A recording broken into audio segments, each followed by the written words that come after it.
आचार्य राज मिश्रा जी वो ये कह रहे हैं कि गुलामी का प्रतीक है, क्योंकि जब स्कूल की घंटी बजती है तो वो हमें बताती है वो किस तरह से मार्ग प्रशस्त करती है। लेकिन जब यहाँ ये उन्होंने पहले भी कहा था, जब आपको डर लगता है क्या, क्यों नहीं बोलते हो आप कि ये क्या हो गया प्रोफेसर साहब, आपको थोड़ा सा शांत रहिए। जब आप सुनेंगे तब आपको सुनाई देगा ना कुछ।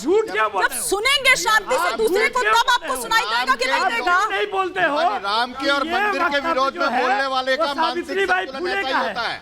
आपने सुना मैंने क्या कहा? आपने सुना मैंने क्या कहा? ये सेलेक्टिव हियरिंग का प्रॉब्लम है आप लोगों के सभी के साथ। ये आप गाली देना, अरे सोचिए कि आप लोगों के चक्कर में इधर चंद्रमोहन जी की पार्टी को नुकसान हो रहा है। चंद्रमोहन जी की पार्टी हाशिए पर चली गई है आप लोगों के इस तरह के बयानों के चक्कर में। लेकिन आचार्य राज मिश्रा जी, मैं आपसे क्विक रिएक्शन इस पर चाहूंगी। प्लीज प्लीज प्लीज थोड़ी देर, प्रोफेसर साहब थोड़ी देर के लिए शांत। मैं उनसे सवाल भी नहीं कर पा रही हूँ इस चक्कर में। माननीय जी, सबसे पहले श्री रामचरितमानस के अंतर्गत एक चौपाई है, उसी श्री रामचरितमानस की बात कर रहा हूं जिसको चाहे चंद्रशेखर हो जलाने की बात करते हैं, फाड़ने की बात करते हैं।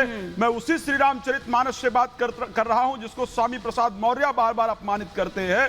मैं उसी सनातन धर्म की श्री रामचरितमानस की चौपाई से बात कर रहा हूं जिसको बार बार अपमानित करने का प्रयास किया गया है। श्री रामचरितमानस बड़ा सुंदर शब्द कहता है कि ते ही सुहाय न नगर बधावा और चोर न चांदनी रात सुहावा। अरे चोरों, सनातन धर्म के बारे में बार बार, मैं किसी एक आदमी का नाम नहीं ले रहा हूं, जो लोग सनातन धर्म का अपमान कर रहे हैं। कौन कहता है मंदिर गुलामी का प्रतीक है भाई? कौन? भगवान राम के सामने जो अपने बच्चे को दर्शन कराने लेकर के जाते हो, चोर क्या सिखाते हो आप? जब भगवान राम के सामने अपने बच्चे का दर्शन कराने बच्चे को लेकर के जाओगे तो क्या बताओगे भगवान राम के बारे में? ये आपको बताना पड़ेगा कि ये वो राम हैं जिन्होंने पिता के एक वचन को रखने के लिए अपना राज त्याग दिया। आप ये अपने बच्चे को सिखाते हो। जब भगवान, अर्थ भी बता दो। नहीं, उसका अर्थ यही है कि चोरों को कभी चांदनी रात अच्छी नहीं लगती है। और एक चौपाई और बता देता हूं विपक्ष के लिए, जो राम का विरोध कर रहे हैं, मैं उनकी बात कर रहा हूं। सुन लो, अरे प्रोफेसर साहब सुन लीजिए, बहुत चिल्ला लिया आपने। इतनी देर से एक महिला एंकर पर किस प्रकार की टिप्पणी कर रहे हो आप, ये समझ आता है कि आपकी पार्टी और आपकी विचारधारा किस प्रकार मानसिकता है। अगर आपको एक महिला का सम्मान करना नहीं आता है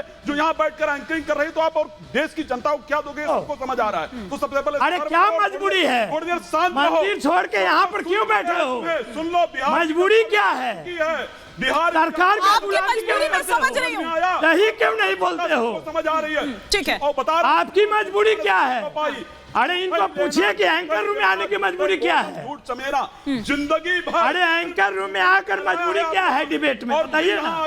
सरकार को क्यों नहीं सवाल पूछते हो? किसी का अपमान करने के लिए ठीक है, ठीक है, ठीक है। यहाँ पर इनवाइट किया था। मेरी कोई मजबूरी नहीं है, लेकिन आपकी मजबूरी मैं समझ रही हूँ।